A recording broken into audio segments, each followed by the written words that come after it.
Hello बच्चों आज हम सीखेंगे रेडॉक्स अभिक्रिया का संतुलन ऑक्सीकरण संख्या विधि के द्वारा। बच्चों, रेडॉक्स अभिक्रिया के संतुलन की दो विधियां हैं, एक ऑक्सीकरण संख्या विधि और एक अर्ध समीकरण विधि। हम आज सबसे पहले ऑक्सीकरण संख्या विधि को देखेंगे। ये है बच्चों एक रेडॉक्स रिएक्शन। जब रेडॉक्स रिएक्शन का संतुलन दिया जाता है तो जरूर आपको माध्यम बताया जाता है। बच्चों, इस प्रश्न को हमको अम्लीय माध्यम में संतुलित करना है। चलिए हम शुरू करते हैं बच्चों। संतुलन के कई चरण हैं। मैं नियम को अलग ना बता के उदाहरण को करते करते नियमों को साथ बताते हुए चलूँगी। सबसे पहले जब कोई प्रश्न दिया जाए तो उसकी ऑक्सीकरण संख्या की गणना करना होगा। ये आयन है तो जो उसके ऊपर आवेश लगा है वही उसकी ऑक्सीकरण संख्या होगी। मतलब आयरन 2+ की ऑक्सीकरण अवस्था +2, इसकी +3, इसकी +2 होगी। जबकि इसकी ऑक्सीकरण संख्या हमको निकालनी पड़ेगी क्योंकि ये MnO4- है। हमको Mn की ऑक्सीकरण संख्या की गणना करनी होगी। चलिए बच्चों हम गणना करते हैं। X Mn के लिए +4 अणु मल्टीप्लाई -2, क्योंकि ऑक्सीजन का -2 होता है, इज इक्वल टू -1, ये एक आवेश के कारण X बराबर -8 is equal to -1, x is equal to -1 + 8 is equal to +7। ये देखिए बच्चों, Mn की ऑक्सीकरण अवस्था हमने गणना कर लिया और उसका मान आया +7। ये हम रफ में करेंगे। बैलेंसिंग के समय एकदम सामने इसको करने की आवश्यकता नहीं है, इसलिए इसको मैं मिटा दे रही हूँ। अब देखिए बच्चों, आपके सामने एक ऐसा रेडॉक्स अभिक्रिया आ गया जिसमें ऑक्सीकरण संख्या स्पष्ट लिखा हुआ है। चलिए बच्चों, अब हम इसके संतुलन की प्रक्रिया को शुरू करेंगे।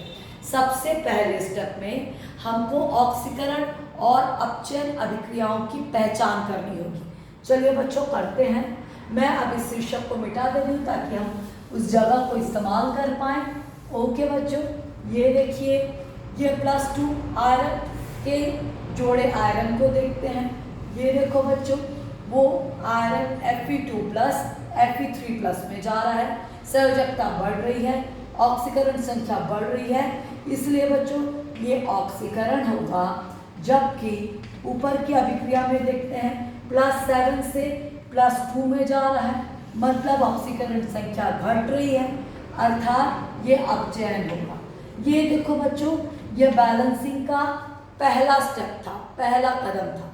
अच्छा, अब हमको ये पता चलाना है कि घट रही है तो कितने से घट रही है और अगर बढ़ रही है तो कितने से बढ़ रही है।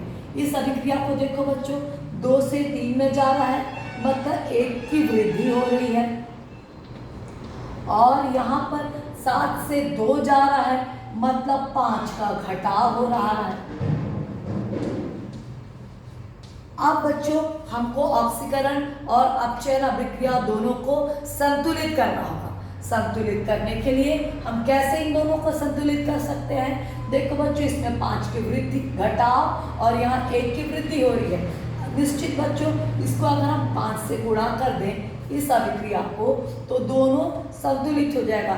ये भी 5 की वृद्धि, यहाँ 5 का घटाव हो जाएगा, तो वो संतुलित हो जाएगा। इसलिए देखो बच्चों, इस अभिक्रिया में हम 5 का गुणा कर देंगे। ये देखो, मैंने 5 का गुणा कर दिया। कुल मिला के बच्चों, अब ये अभिक्रिया में ऑक्सीकरण और अपचयन अभिक्रिया संतुलित हो चुकी है, क्योंकि यहाँ पे देखो दोनों का में हमने 5 का गुणा कर दिया है। अब हम आगे के स्टेप में चलते हैं। अभी हमने 2 पद कांड को पूरा कर लिया। पहले स्टेप में हमने ऑक्सीकरण और अपचयन अभिक्रिया की पहचान की और दूसरे स्टेप में हमने ऑक्सीकरण और अपचयन अभिक्रिया को संतुलित कर लिया। ओके बच्चों, अब आगे बढ़ते हैं। ठीक है, मैं इसको मिटा रही हूँ ताकि हम लोग इस जगह को इस्तेमाल कर पाएँ। इस काम को हम कर चुके हैं। ओके, आगे बढ़ते हैं बच्चों। अब हमको दो छोटे काम करने हैं। पहला ऑक्सीजन का संतुलन करना है और दूसरा हाइड्रोजन का संतुलन करना है और तीसरा आवेश का संतुलन करना है। चूंकि बच्चों ये अम्लीय माध्यम है, इसलिए इस क्रम को हम अपनाते हैं। अम्लीय माध्यम में जब संतुलन करते हैं तो सबसे पहले ऑक्सीजन का संतुलन, फिर हाइड्रोजन का संतुलन और आखिरी में हम लोग आवेश का संतुलन करते हैं। ऐसा पद हम जब संतुलन अम्लीय माध्यम में करते हैं तब हम करते हैं। ठीक है, शुरू करते हैं। तीनों काम को हमको पूरा करना है। ओके, शुरू करते हैं। सबसे पहले हम ऑक्सीजन का संतुलन करेंगे। ऑक्सीजन का संतुलन करने के लिए नियम है बच्चों कि जिस भी पक्ष में ऑक्सीजन लगा है, कितना ऑक्सीजन, यहाँ पे 4 ऑक्सीजन, तो हम उसके दूसरे पक्ष में उतने पानी को लगा देंगे। अगर यहाँ 4 ऑक्सीजन है तो हमको इस पक्ष में पानी लगाना पड़ेगा। हम यहाँ पर 4 पानी के अणु लगा देंगे। ये देखो बच्चों, मैंने लगा दिया, तो देखो ऑक्सीजन संतुलित हो गया, 4 ऑक्सीजन हो गया।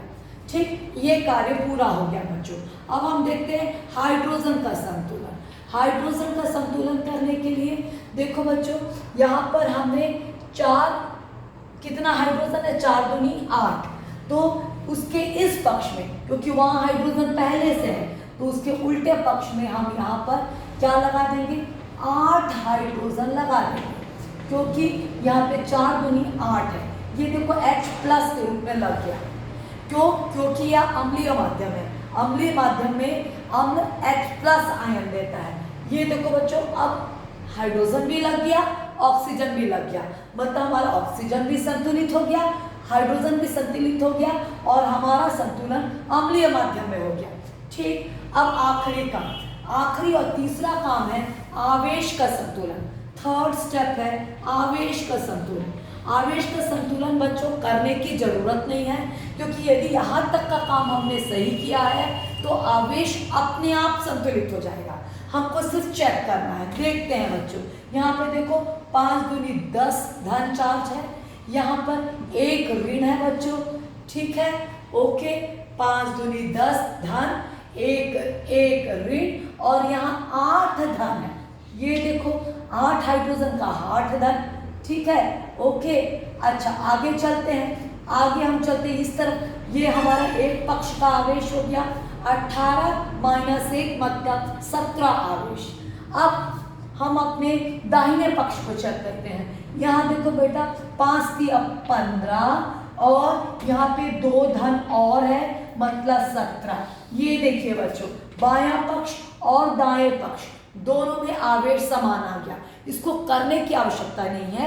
यदि हमारी ऊपर की सारी प्रक्रिया सही हुई है तो आवेश स्वयं संतुलित हो जाता है। बच्चों, ये एक छोटा सा ट्रिक मेथड है, आप लोग को समझ में आया होगा। इसके द्वारा बच्चों हमने अम्लीय माध्यम में रेडॉक्स अभिक्रिया के संतुलन को सीखा। ओके।